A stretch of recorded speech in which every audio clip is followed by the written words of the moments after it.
El túnel es una novela escrita por Ernesto Sábato que nos sumerge en la mente obsesiva y atormentada de su protagonista, Juan Pablo Castel. Empecemos. Voy a exponer el túnel de Ernesto Sábato.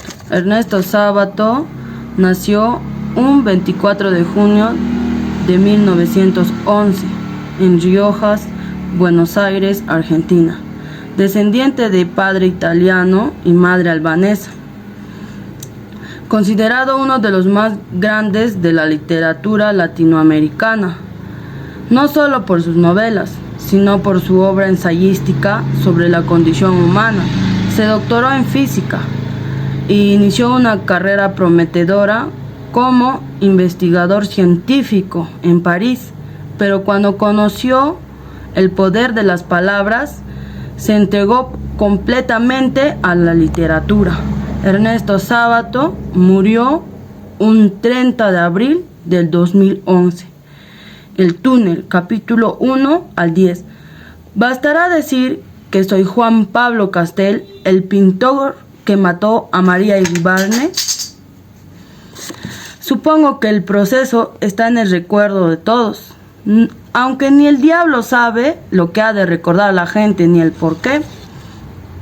Nos habla sobre una frase: todo tiempo pasado fue mejor, pero nos dice que se caracterizó por recordar siempre los hechos malos, y que él podría decir todo tiempo pasado fue peor.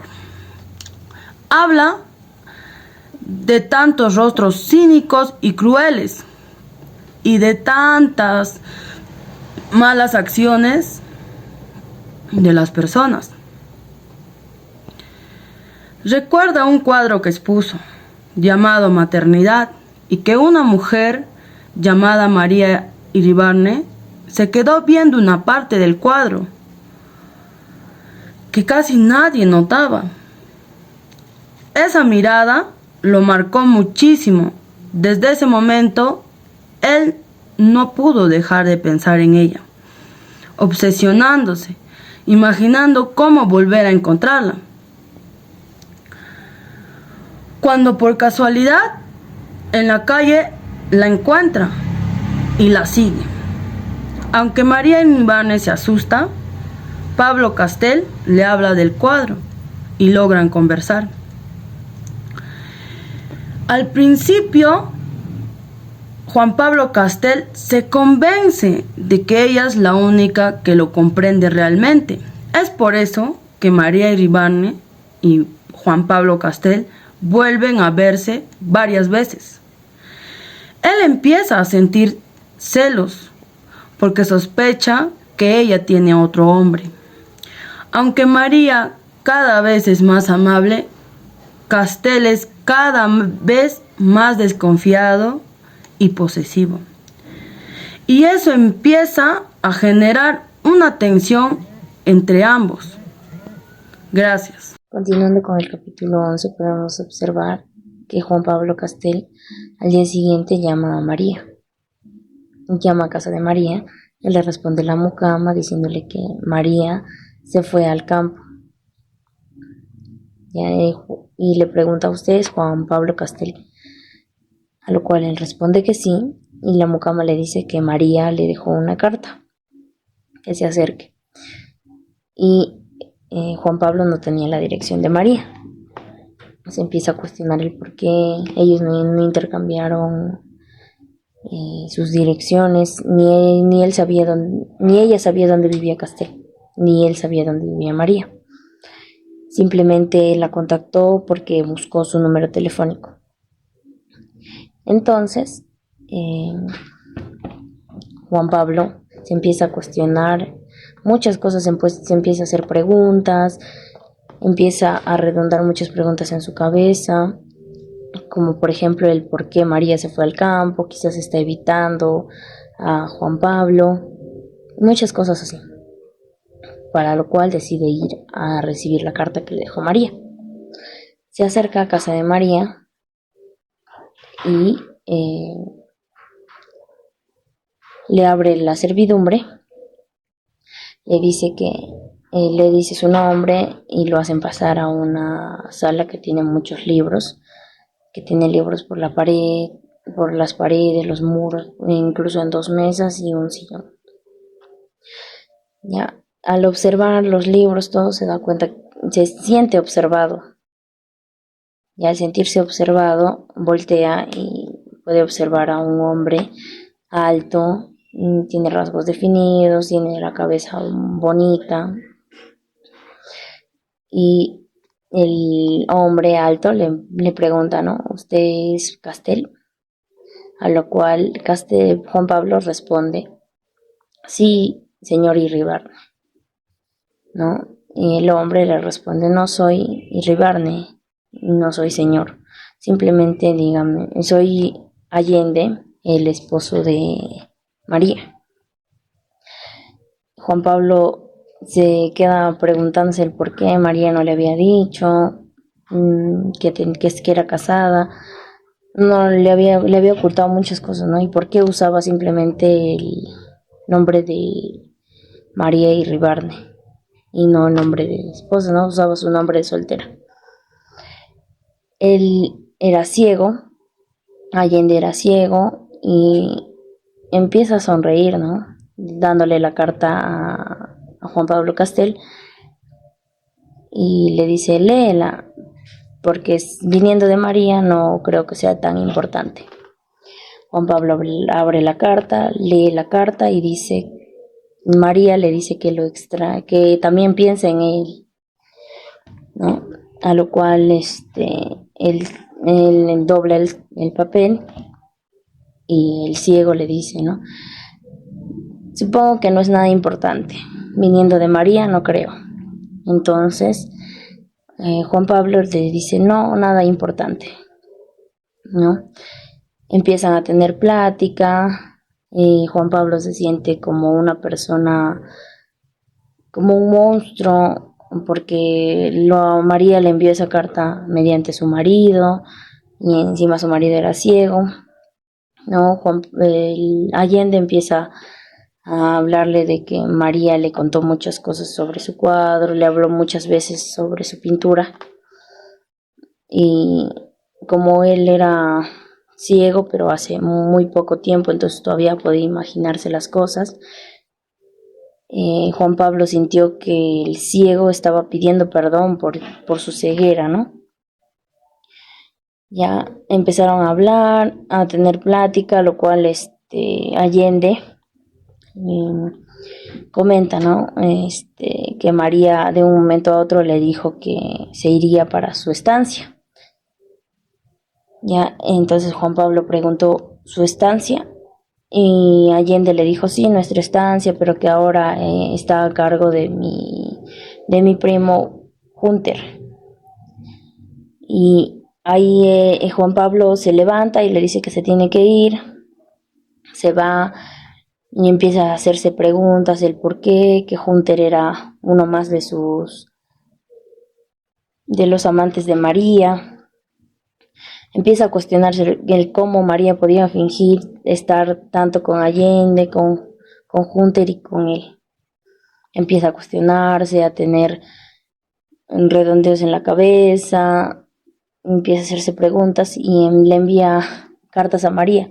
Más o menos durante 1 mes y medio ellos se envían cartas, se ven, ¿no? Que María vuelve de la estancia, ya vuelve de la estancia, lo llama y le dice que ya regresó, y Juan Pablo desesperadamente va y por el teléfono le dice que quiere verla, que se vean en el parque, pero no, al final llegan a verse en otro lugar. Ya se ven, empiezan a tener encuentros, no se ven muy seguidamente, ya, y llega un momento donde Juan Pablo siente que María lo engaña, ¿no? O sea, siente que hace gestos de una prostituta, ¿no? En uno de sus encuentros él la llama así, le dice puta. Y María, entre lágrimas, quería irse, le pide perdón, se pone a llorar y bueno, no es un tramo. Y un día Juan Pablo decide preguntarle sobre su marido, que por qué estando con él está también con Juan Pablo, o si se acuesta con él, preguntas que ella no quería responder, que eran muy incómodas para él, ¿no? Él empieza a preguntar el por qué, que si por qué se casó con él, o si lo quería, y a lo que ella responde que antes lo quería y ahora no, y se contradicen sus respuestas. Ya Juan Pablo pues quiere las respuestas precisas, que sean exactas, a lo cual María no le da eso, simplemente responde algo y después cambia de opinión, cosas así, ¿no? Y llega a un punto donde Juan Pablo le dice que si se acuesta con su esposo, ya que ellos se acostaban, no eran amantes, Juan Pablo y María. Le hace esa pregunta Juan Pablo a María, a lo que María no quiere responder, tarda un rato, pero al final con su silencio acepta que se acuesta aún con su marido. Y Juan Pablo le dice que por qué, ¿no? Que si se acuesta con deseo, que aún lo desea, a lo cual María dice que no, se contradice en eso, y dice que como Juan Pablo le dice, ¿cómo puedes acostarte con él si no sientes deseo por él? Empiezan a tener esa discusión, a lo cual María le dice que es tan cruel, se pone a llorar y se retira. Licenciado, buenas tardes. Mi nombre es Elina Peña Maywa y voy a seguir con el resumen. Capítulo 21.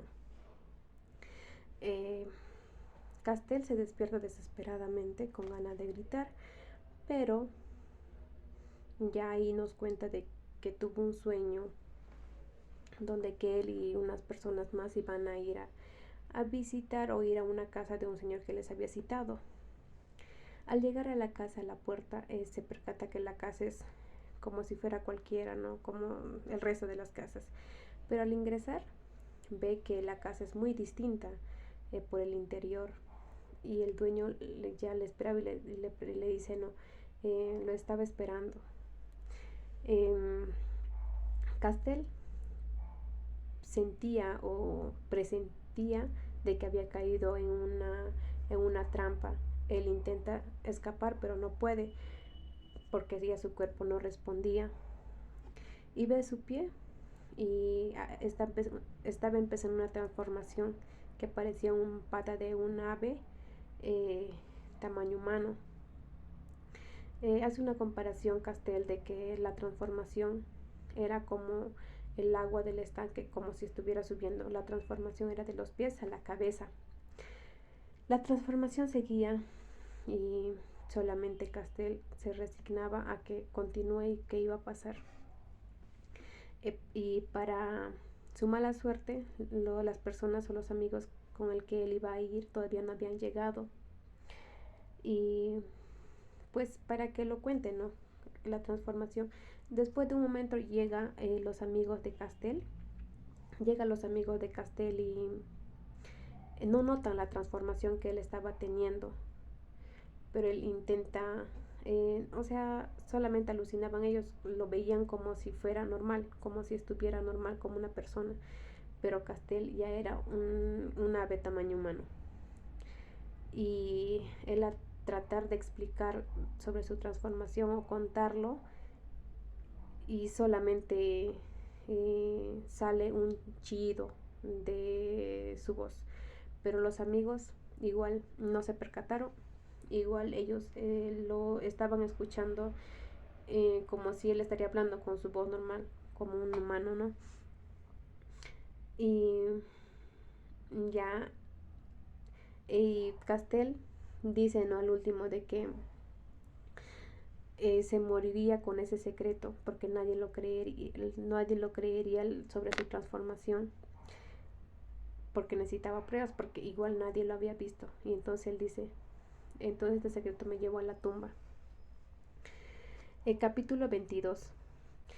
Como Castel dice, al despertar estaba en un sudor frío, lleno de sudor, ¿no? Cuando se fijó la hora ya eran las 10 de la mañana y al acercarse al teléfono le dicen de que ella había ido a la estancia.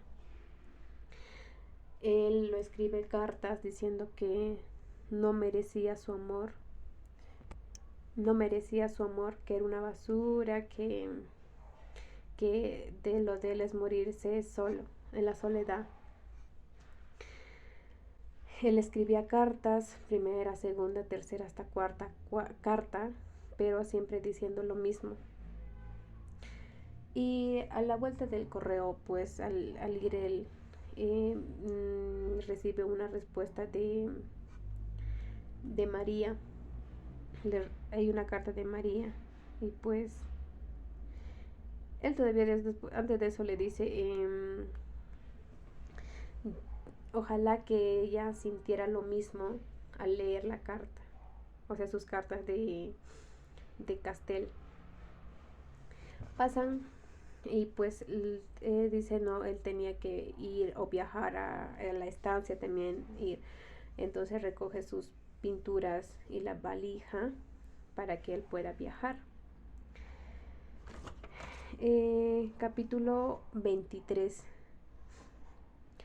Castel va a la estancia, Hunter le espera.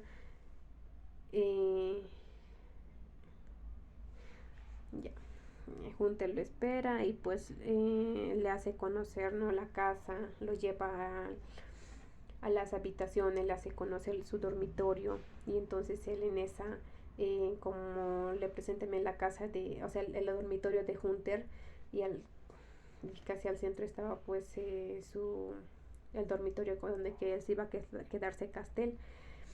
Pasa y ve, ¿no?, entra al dormitorio, se queda él y Hunter se va diciendo que él iba a esperar ya para el té. Y Castel toca la pared, ¿no?, sí, con esa esperanza de que quizá en alguno de esos cuartos estaba María. Toca y no hay ninguna respuesta. Incluso él sale a asomarse a ver si alguien salía, pero nada. Se resigna y va, busca a María y no la encuentra, ¿no? Capítulo 24. Antes de eso también lo presenta Mimi. En capítulo 23 lo presenta Mimi Hunter, ¿no?, que es su hermana de Allende, Mimi Allende, y dice que una miope y una malvada. Capítulo 24. Mimi, ¿no?, ahí le pregunta a Castel cuáles son sus artistas favoritas y él responde, cita a 2 artistas, pero ni él entiende por qué lo citó. Mimi empieza a conversar, ¿no?, en otros idiomas, ruso, con traducción. Y también Mimi y Hunter se ponen a hablar sobre las películas policiales que habían visto. Y tratan, ¿no?, también planean hacer una película donde que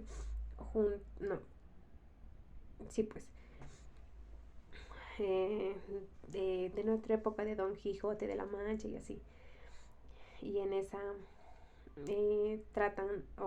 planean de cómo iba a ser, en qué momento iba a morir, en qué momento debería de, no, hora, fecha de cómo iban a morir y todo planeado. Y Castel, impaciente, ¿no?, porque María no aparecía. María todavía no aparecía. Y capítulo 25. Después de tanto espera, ellos se paran de la mesa y van a caminar al parque o al patio, ¿no?, donde que donde que María aparece. Lo ven a María y se presentan, se saludan como si fuera cualquier otra persona, pero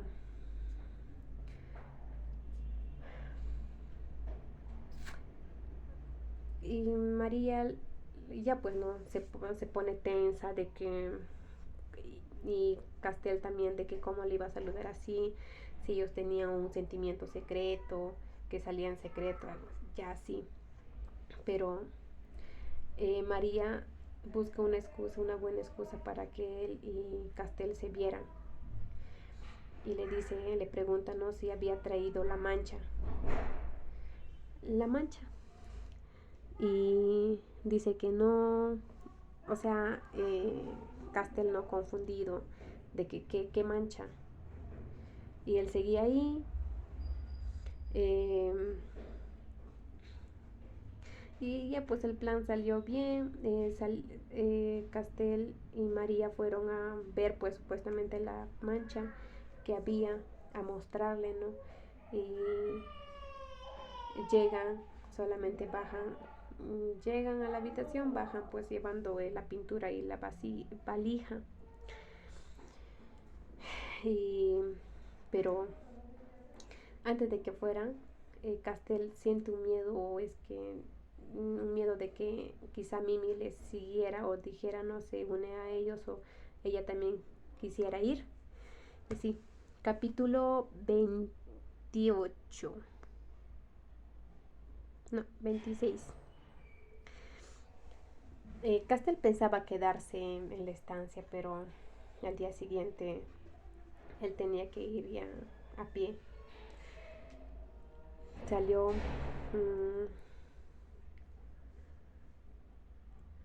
y ya recuerda de cómo iba a ser. Apenas se habían separado Hunter y María, y él piensa de que escucha una discusión de María y Hunter, donde que Castel piensa o sospecha de que Hunter y María son amantes, de que por eso estaban discutiendo, que Hunter le estaba celando, y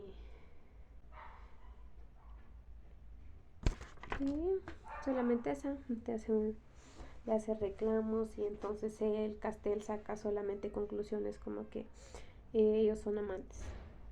Pasa esa por su que lo estaba reclamando, porque también María estaba viniendo a la estancia venía seguido, entonces porque vendía si solamente son primos, y no había una explicación, ¿no? Y entonces Castel sale corriendo o se va con esa esperanza de que quizá esperando en la estación de trenes, Castel piensa que quizá en algún momento aparecería María. Eso es lo que él esperaba, pero no aparecía. Y llegó el tren, se subió y se fue a Buenos Aires.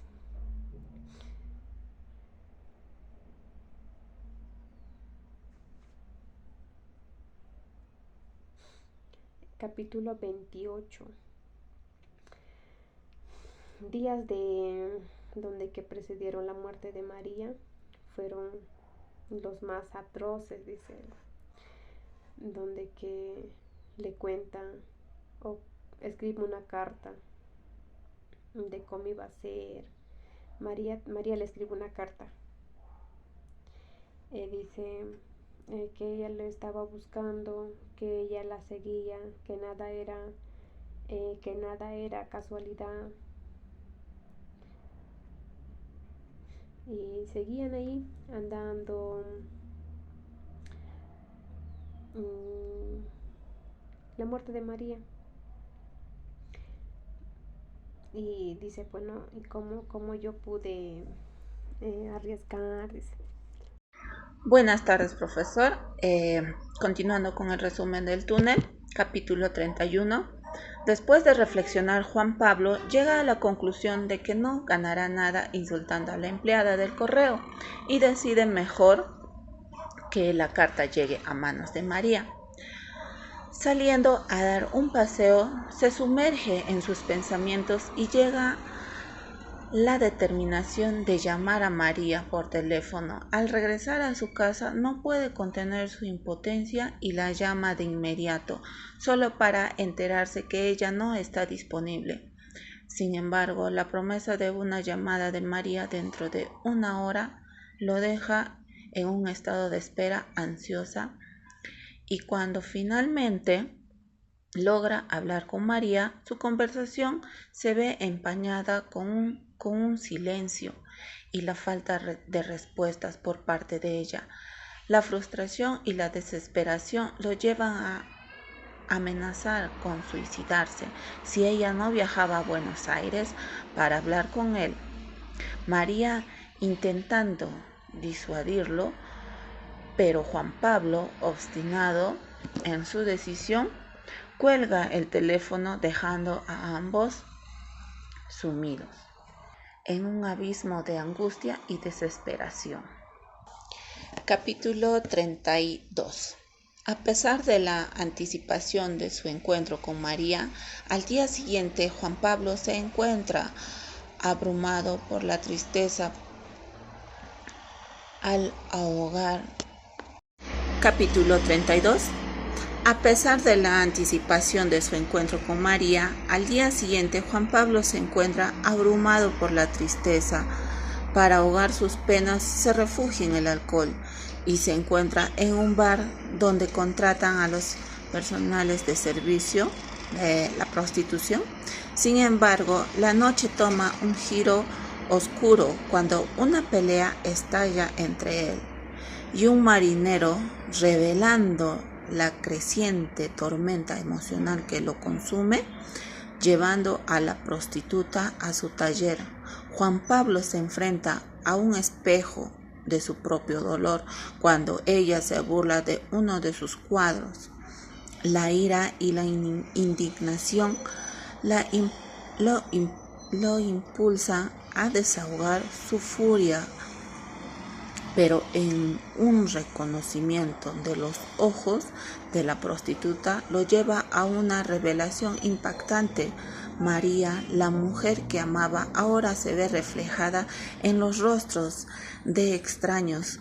Con el corazón destrozado y el alma en llamas, expulsa a la prostituta de su casa, dejando atrás la sombra de su propia ruina. Capítulo 33.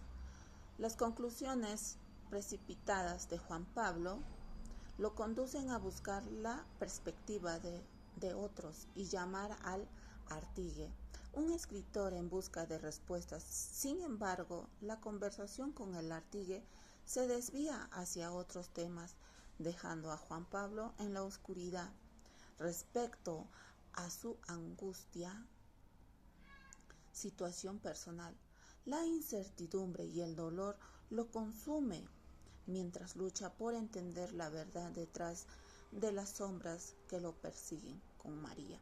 Con María en camino a Buenos Aires, Juan Pablo la llama desde un café en un intento desesperado de restablecer la conexión perdida entre ellos. Sin embargo, la conversación revela una brecha insuperable entre sus mundos emocionales, dejándolo sumido en la desesperación y la impotencia. Capítulo 34.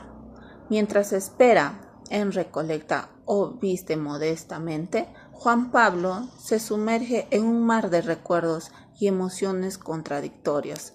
Los paisajes familiares que alguna vez fueron testigos de su amor ahora parecen vacíos y desolados a la promesa de un nuevo comienzo con María.